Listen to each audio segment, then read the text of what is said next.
Hi எல்லாத்துக்கும் வணக்கம். இன்றைக்கி என்ன டாபிக்னா கோயில் நம்ம சாமி படம் வீட்டில் வச்சு கும்பிட்றோம் இல்லைங்களா? அந்த சாமி படம் வீட்டில் வச்சு கும்பிட்றதுக்கே இப்போல்லாம் தோண மாட்டுது.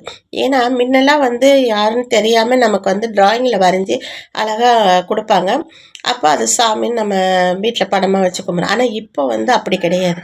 என்னையே இப்போ ஒரு உருவம் பண்ணி என்னை ஒரு அம்மனை ஆக்கி என்னை உட்கார வச்சு படமாக்கி கொடுக்குறாங்க. அந்த மாதிரி நான் ஒரு பொண்ணை பார்த்தேன், யூடியூப்பில் பார்த்தேன். அந்த பொண்ணு யாருன்னு நமக்கு தெரியாது.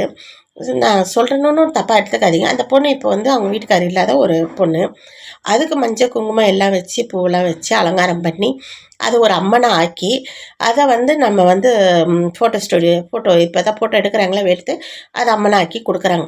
இப்போ நான் அதை படத்தை எனக்கு இப்போ அது இந்த ஜெனரேஷனில் எனக்கு இது தெரிஞ்சிச்சு, தெரியுது இப்படி தான் பண்ணுறாங்க போல இருக்குது அப்படின்ட்டு. நிறைய பேர் அந்த மாதிரி பார்த்துருக்குறேன். அம்மனை உட்கார வச்சு ஊட்டுறது இதெல்லாம் பார்த்துருக்குறேன்.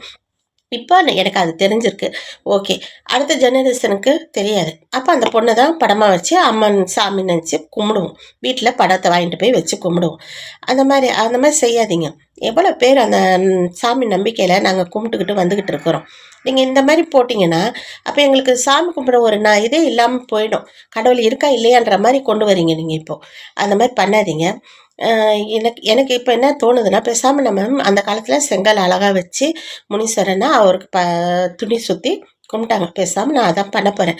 வீட்டில் சாமி படத்துங்களாம் பார்க்கும்போது இந்த வேறு எந்த வீடு எங்கேயா ஊரை சுற்றுற முகமாக இருக்குமோ, இல்லை எங்கேயா போயிட்டு வந்த முகமாக இருக்குமோ அந்த சாமி படம் அப்படின்னு தோணுது. அதனால் அந்த மாதிரி பண்ணாதீங்க. இல்லைன்னா பேசாமல் நான் கோயிலில் போய் சிற்பமாக அழகாக உட்காந்துருக்காங்க பாரு, கல்லில் செதுக்கின சிற்பம், அவங்கள கையெடுத்து கும்பிட்டுலாமான்னு இருக்குது. தயவு செஞ்சு இந்த மாதிரி பண்ணாதீங்க. உருவம் உயிரோடு இருக்கிற ஒரு உருவத்துக்கு மாடலேஷன் கொடுத்து அதை அம்மனை ஆக்கி அதை இது பண்ணி இப்போ ஒருத்தி தெரிஞ்சா பாருங்க, அவள் பேரே வரல, அம்மன் சொல்லிக்கிட்டு 3 கல்யாணம் பண்ணிக்கிட்டு தெரிகிறாளே. ஐயோ கடவுளே, ஆண்டவன் இருக்காரா இல்லையான்றது தெரியாமல் போச்சு இப்போலாம். தயவு செஞ்சு அந்த மாதிரி செய்யவே செய்யாதீங்க. பிடிச்சிருந்தா லைக் பண்ணுங்கள், ஷேர் பண்ணுங்கள், கமெண்ட்டில் சொல்லுங்கள்.